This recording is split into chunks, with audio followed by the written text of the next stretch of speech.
Untouchability was a social evil prevailed in India, and we have a lot of leaders who fought against this untouchability. Here we are discussing such a topic, Speech at Mahad by B.R. Ambedkar. B.R. അംബേദ്കറിൻ്റെ speech at Mahad എന്ന essay ആണ് നമ്മളിന്ന് ചർച്ച ചെയ്യുന്നത്. Bhimrao Ambedkar is known as the architect of Indian Constitution. Indian ഭരണഘടനാ ശില്പി എന്നാണ് ഭീംറാവു റാംജി അംബേദ്കറിനെ B.R. അംബേദ്കറിനെ അറിയപ്പെടുന്നത്. And he was the first highly educated political leader among the Hindu Dalit cast.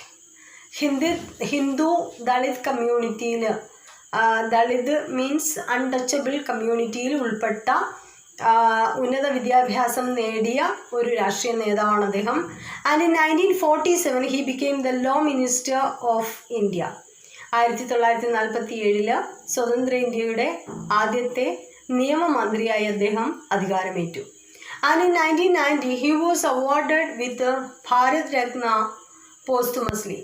അദ്ദേഹത്തിന് ഭാരത് രത്ന, അദ്ദേഹത്തിൻ്റെ മരണശേഷമാണ് 1990 അദ്ദേഹത്തെ ഭാരതരത്നം നൽകി രാജ്യം ആദരിച്ചു.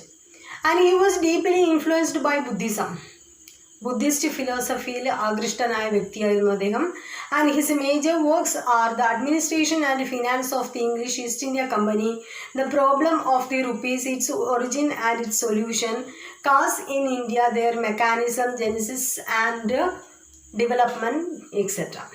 അദ്ദേഹത്തിൻ്റെ പ്രധാനപ്പെട്ട കൃതികൾ administration and finance of the English East India company, അതേപോലെ തന്നെ the problem of the rupee, it's origin and its solution, caste in India, ഇന്ത്യയിലെ ജാതി വ്യവസ്ഥയെക്കുറിച്ച് എഴുതിയ പുസ്തകമാണ്, വളരെ പ്രശസ്തമായ പുസ്തകമാണ് caste in India, their mechanism, genesis and development. Speech at Mahad is against caste discrimination and struggle.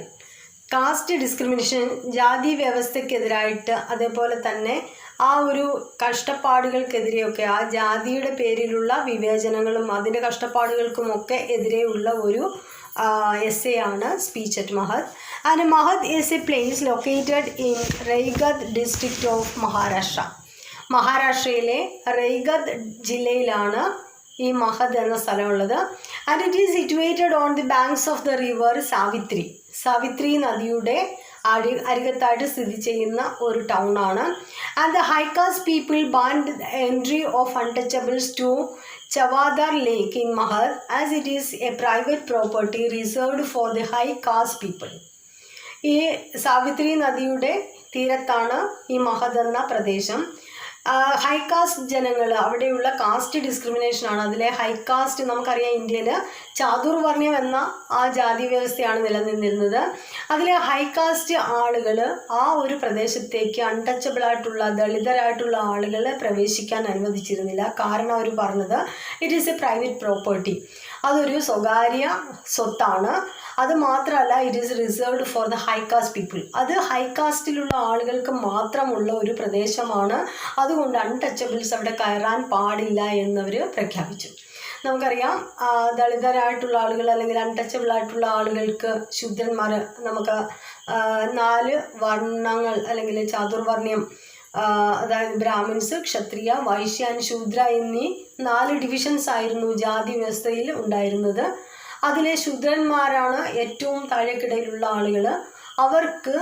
അവരെയാണ് ഈ അൺടച്ചബിൾസ് എന്നറിയപ്പെടുന്നത്. അവർക്ക് റോഡിലൂടെ നടക്കാനുള്ള അധികാരങ്ങളോ അല്ലെങ്കിൽ ഒരുവിധം എല്ലാ അവകാശങ്ങളും അധികാരങ്ങളും നിഷേധിക്കപ്പെട്ട ഒരു വർഗമായിരുന്നു ഈ ശൂദ്രവർഗം, അല്ലെങ്കിൽ ഈ താഴേക്കിടയിലുള്ള വർഗം, അല്ലെങ്കിൽ അൺടച്ചബിൾസ് എന്ന ആ ഒരു കാറ്റഗറി.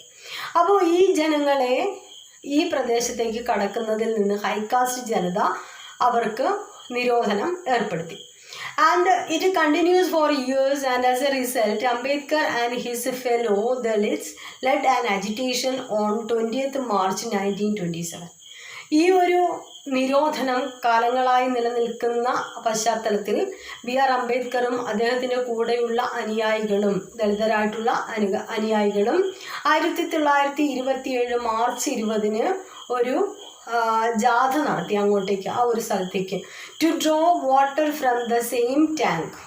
ആ ഒരു ടാങ്കിൽ നിന്ന്, അതായത് ഹൈ കാസ്റ്റ് പീപ്പിൾ വെള്ളമെടുക്കുന്ന അതേ ടാങ്കിൽ നിന്നും വെള്ളമെടുക്കുന്നതിന് വേണ്ടിയിട്ട് ഇവരെ ആ പ്രദേശത്തേക്ക് കടത്തിയില്ല എന്ന് നമ്മൾ പറഞ്ഞു. അതിലെ ചവാദാർ ലേക്കാണ്. അവിടെ നിന്ന് വെള്ളമെടുക്കാൻ വേണ്ടിയിട്ട് ഒരു മാർച്ച് നടത്തുന്നു BR അംബേദ്കറും അദ്ദേഹത്തിൻ്റെ അനുയായികളും. And it is known as the മഹത് സത്യാഗ്രഹ ഓർ ചൗദാർ ടെയിൽ സത്യാഗ്രഹ. ഇതിനെയാണ് മഹത് സത്യാഗ്രഹ അല്ലെങ്കിൽ ചൗദാർ ടെയിൽ സത്യാഗ്രഹ എന്ന് അറിയപ്പെടുന്നത്. ഇത് എക്സാമിന് ചോദിക്കാം, 2 മാർക്കിന് ചോദിക്കാം എന്താണ്, അല്ലെങ്കിൽ 5 മാർക്കിന് ചോദിക്കാം എന്താണ് മഹത് സത്യാഗ്രഹ എന്നറിയപ്പെടുന്നത്. ദെൻ മഹത് സത്യാഗ്രഹ ഈസ് ഓൺ 20th March 1927. നമ്മൾ നേരത്തെ പറഞ്ഞു 1927 മാർച്ച് 20-നാണ് അംബേദ്കറും അദ്ദേഹത്തിൻ്റെ അനുയായികളും ഈ ഒരു ചൗദാർ ലേക്കിൽ നിന്ന് വെള്ളമെടുക്കുന്നതിൻ്റെ ആ അനുവാദത്തിന് വേണ്ടിയിട്ട് അങ്ങോട്ടേക്ക് മാർച്ച് നടത്തിയത്. And it is to allow untouchables to use water from the public tank in Maharashtra. മഹാരാഷ്ട്രയിലെ ഈ മഹദ് എന്ന സ്ഥലത്ത് നിന്നും പബ്ലിക് ടാങ്കായി, നേരത്തെ പറഞ്ഞു പ്രൈവറ്റ് പ്രോപ്പർട്ടിയാണ്, അത് ഒഴിവാക്കി എല്ലാവർക്കും വെള്ളമെടുക്കാനുള്ള അധികാരം വേണം എന്ന ആവശ്യവുമായിട്ടാണ് അവർ അങ്ങോട്ടേക്ക് ആ ഒരു മാർച്ച് നടത്തുന്നത്. And the day 20th March is observed as the Social Empowerment Day in India. അതുകൊണ്ട് ഈ ഒരു ദിവസത്തെ, അതായത് മാർച്ച് 20 എന്ന ദിവസത്തെ ഇന്ത്യയുടെ സോഷ്യൽ എംപവർമെൻറ്റ് ഡേ എന്നാണ്, ദേശീയ സോഷ്യൽ എംപവർമെൻറ്റ് ഡേ എന്നാണ് ഈ ദിവസം നമ്മൾ ആചരിക്കുന്നത്. It was indeed an assertion that all are equal and all are human beings. എല്ലാവരും മനുഷ്യരാണ്, എല്ലാവരും തുല്യരാണ് എന്ന ആ ഒരു പ്രഖ്യാപനത്തിലൂടെയാണ് ഈ ഒരു മാർച്ച് നടത്തുന്നത്. And he says we are going to the lake to assert that we too are human beings like others. അദ്ദേഹം പറയുന്നു, ഞങ്ങൾ ഈ ഒരു ചൗദാർ ലേക്കിലേക്ക് മാർച്ച് നടത്തുന്നത് ഞങ്ങളും മറ്റുള്ളവരെ പോലെ മനുഷ്യരാണ് എന്ന് സ്ഥാപിക്കാനാണ്. കാരണം ഞങ്ങളെ ഇതുവരെ മനുഷ്യരായിട്ട് ആരും കണ്ടിട്ടില്ല, അതുകൊണ്ട് ഞങ്ങളും മറ്റുള്ളവരെ പോലെ മനുഷ്യരാണ് എന്ന് സ്ഥാപിച്ചെടുക്കാൻ വേണ്ടിയിട്ടാണ് ഇങ്ങോട്ടേക്ക് നമ്മൾ മാർച്ച് ചെയ്യുന്നത്. And he opines that such a satyagraha was happening for the first time in India. അദ്ദേഹം പറയുന്നു, ഇന്ത്യയിൽ ആദ്യമായിട്ടാണ് അത്തരത്തിലൊരു സത്യാഗ്രഹം നടക്കുന്നത്. അതായത് ഒരേ ജാതിയിൽപ്പെട്ടവർ തന്നെ, കാസ്റ്റ് ഡിസ്ക്രിമിനേഷൻ, ഹിന്ദു മതത്തിൽപ്പെട്ടവർ തന്നെ ജാതി വ്യവസ്ഥയുടെ പേരിൽ ഒരു മാർച്ച് നടത്തുന്നത് ആദ്യമായിട്ടാണ്. He compares it to an event happened in France on 24th January 1789. അദ്ദേഹം പറയുന്നു, ഇന്ത്യയിൽ ആദ്യമായിട്ടാണ് ഇത്തരത്തിലൊരു സത്യാഗ്രഹം നടക്കുന്നത്. കാരണം ഒരേ ജാതിയിൽപ്പെട്ട ആളുകൾ തമ്മിൽ, ഒരേ മതത്തിൽപ്പെട്ട ആളുകൾ തമ്മിൽ ജാതിയുടെ വ്യത്യാസത്തിൻ്റെ പേരിൽ തമ്മിലടിക്കുന്നത്, അല്ലെങ്കിൽ അതിൻ്റെ പേരിലുള്ള പ്രശ്നങ്ങൾ ഉണ്ടാകുന്നത് ഇന്ത്യയിൽ ആദ്യമായിട്ടാണ്. ആൻഡ് അദ്ദേഹം ഇതിനെ കമ്പയർ ചെയ്യുന്നത് ഫ്രാൻസിൽ സംഭവിച്ച ഒരു സംഭവം, അതായത് 1789 January 24 ഫ്രാൻസിൽ നടന്ന ഒരു സംഭവമായിട്ടാണ് അദ്ദേഹം ഇതിനെ കമ്പയർ ചെയ്യുന്നത്. And he parallels their efforts to establish a casteless society to the struggle of France to establish a classless society.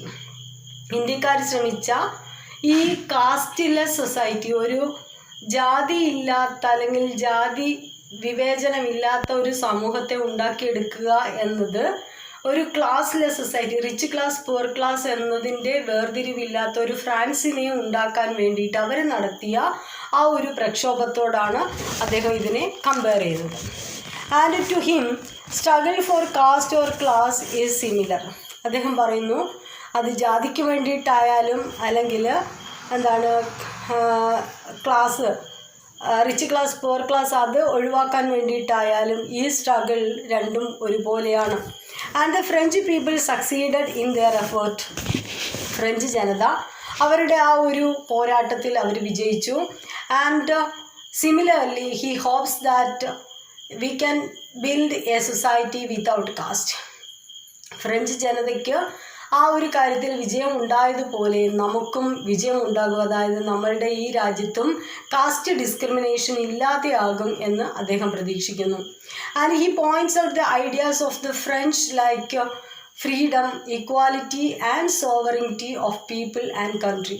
അദ്ദേഹം ഫ്രഞ്ചുകാരുടെ ആശയങ്ങൾ ഉയർത്തി കാണിക്കുന്നു, അതായത് സ്വാതന്ത്ര്യം, സമത്വം, സഹോദര്യം, അതേപോലെ പരമാധികാരം, പരമോന്നതി, ഇതൊക്കെ അദ്ദേഹം ചൂണ്ടിക്കാണിക്കുന്നു. And Ambedkar holds that people must work hard to abolish untouchability. Untouchability ഒഴിവാക്കാൻ ജനങ്ങൾ ഒരുപാട് പ്രയത്നിക്കേണ്ടതായിട്ടുണ്ട്. Caste system is the real evil of the society and all the other social evils are the byproducts of it. അദ്ദേഹം പറയുന്നു, യഥാർത്ഥത്തിൽ സമൂഹത്തിൽ നിലനിൽക്കുന്ന ദുരാചാരം അല്ലെങ്കിൽ ആ ഒരു നെറുകേടെന്ന് പറയുന്നത് കാസ്റ്റ് സിസ്റ്റമാണ്. ബാക്കിയുള്ള ആ സോഷ്യൽ ഈവിൽസ് ഒക്കെ ഇതിൻ്റെ പരിണിത ഫലമായിട്ട് വരുന്ന ആ ദുശീലങ്ങളാണ്, അല്ലെങ്കിൽ ഈ ഒരു സാമൂഹിക ദുരാചാരങ്ങളൊക്കെ ഇതിൻ്റെ ഒരു ബൈ പ്രോഡക്റ്റാണ്, ഇതിൻ്റെ ഒരു ഭാഗമായിട്ട് വരുന്നത് മാത്രമാണ്. And he takes instances from Maharashtra and European legends. മഹാരാഷ്ട്രയിലെ ഈ ഒരു സംഭവത്തിൽ നിന്നും അതേപോലെ തന്നെ യൂറോപ്യൻ ലെജൻഡുകളിൽ നിന്നും അദ്ദേഹം ഇതിനുള്ള ഉദാഹരണങ്ങൾ കാണിക്കുന്നു. അതിന് എക്സാമ്പിളായിട്ട് അദ്ദേഹം പറയുന്നത്, in the ancient European nation of Rome, the patricians were regarded as upper class and the plebeians were treated as lower class. European legends പറഞ്ഞു അതിൽ റോമിലെ ആ ഒരു അധികാരക്രമത്തിൽ പാട്രീഷ്യൻസിനെ റിച്ച് ക്ലാസ് അല്ലെങ്കിൽ ഹൈ ക്ലാസ് ആയിട്ട് കണക്കാക്കുന്നു. അതേപോലെ തന്നെ plebeians were treated as the lower class. Plebeians lower class ആണ്, അവർ 2 ഡിവിഷനാണ്. And all powers were bestowed on the patricians and they ill treated the പ്ലീബിയൻസ്. എല്ലാ അധികാരവും നമ്മളുടെ ആ ഒരു കാസ്റ്റ് ചാതുർവർണ്ണ്യം പോലെ തന്നെയാണ്. ബ്രാഹ്മിൻസ്, ക്ഷത്രിയ, വൈശ്യൻ, ശൂദ്ര എന്ന് പറയുന്ന അതേ ഡിവിഷൻ പോലെയാണ് ഇവിടെ പാട്രീഷ്യൻസും പ്ലീബിയൻസും. പാട്രീഷ്യൻസ് ഹൈ കാസ്റ്റ് ആണ്, അവർ എല്ലാ അധികാരങ്ങളും ഉപയോഗിച്ചിരുന്നു. And they most often ill treated the plebeians. പ്ലീബിയൻസിനെ പലപ്പോഴും മോശമായിട്ട് കണക്കാക്കിയിരുന്ന ആളുകളാണ്. And the plebeians agitated against it and demanded to write down laws on the basis of justice. ഇതിനെതിരെ പ്ലീബിയൻസ് പ്രതികരിക്കാൻ തുടങ്ങി. അവർ പറഞ്ഞു, നിയമങ്ങൾ മാറ്റി എഴുതണം. എന്തിൻ്റെ അടിസ്ഥാനത്തിൽ? ജസ്റ്റിസിൻ്റെ അടിസ്ഥാനത്തിൽ, നീതിയുടെ അടിസ്ഥാനത്തിൽ. The law should be rewritten. നിയമങ്ങൾ മാറ്റി എഴുതണമെന്ന് ആവശ്യപ്പെട്ടു. And thus the charter of 12 laws were written down but there was no change in their condition. അങ്ങനെ ഇവരുടെ ആവശ്യപ്രകാരം 12 നിയമങ്ങൾ അവർക്ക് അനുകൂലമായിട്ട് എഴുതപ്പെട്ടു എങ്കിലും അത് ലിഖിതം ആയിട്ട് അല്ലെങ്കിൽ ആ റിട്ടൺ ആയിട്ട് നിന്നു. പക്ഷേ അവരെ ആ നിയമങ്ങൾ നിയമമായിട്ട് നിന്നു, പക്ഷേ അവരുടെ അവസ്ഥ പഴയതുപോലെ തന്നെ തുടർന്നു. And then they demanded the administration of 2 tribunes, 1 from patricians and 1 from plebeians. പിന്നീട് അവരാവശ്യപ്പെട്ടത്, നിയമങ്ങൾ വന്നുവെങ്കിലും അതിൽ മാറ്റം വന്നില്ല. അപ്പോൾ അവർ പറഞ്ഞു 1 ട്രിബ്യൂൺ ആയിരുന്നു അവിടെ ഉണ്ടായിരുന്നത്, അതിൽ പാട്രീഷ്യൻസിൽ നിന്നുള്ള ഒരാളായിരുന്നു ഈ ഭരണത്തിലുണ്ടായിരുന്നത്. പിന്നീട് അവർ പറഞ്ഞു അത് പോരാ, പ്ലീബിയൻസിൽ നിന്നൊരാൾ, പാട്രീഷ്യൻസിൽ നിന്നൊരാൾ, അവർ രണ്ടും കൂടി ചേർന്ന് 2 ട്രിബ്യൂണൽ, ആ രീതിയിലാണ് 2 ട്രിബ്യൂൺസ് വേണം അഡ്മിനിസ്ട്രേഷനിൽ ഉൾക്കൊള്ളേണ്ടത് എന്നവരാവശ്യപ്പെട്ടു. And it was also accepted but the condition remains the same. അതും അംഗീകരിക്കപ്പെട്ടു, പക്ഷേ അവരുടെ അവസ്ഥയ്ക്ക് യാതൊരു മാറ്റവും ഉണ്ടായില്ല. And the Romans believed in the verdict of the oracle of Delphi. ഇനി മറ്റൊരു അനീതിയാണ്, അവർ ഈ ഒറാക്കിൾ ഓഫ് ഡെൽഫി, അതൊരു പ്രവചനം നടത്തുന്ന ഒരു പുരോഹിതനാണ്. ആ ഒരു പ്രവചനത്തിൽ വിശ്വസിച്ചിരുന്ന ആളുകളാണ് റോമൻ ജനത. And the priest who asked a question was also a patrician. ഈ ഒറാക്കിൾ ഓഫ് ഡെൽഫിയോട് ചോദ്യം ചോദിക്കുന്ന പ്രീസ്റ്റ്, അദ്ദേഹം ഒരു പാട്രീഷ്യനാണ്, അതായത് ഹൈ കാസ്റ്റിൽപ്പെട്ടത് ആളാണ്. And thus the high class remain high always. അങ്ങനെ ഹൈ കാസ്റ്റ് ജനത ഹൈ ആയിട്ട് തന്നെ നിലനിന്നു.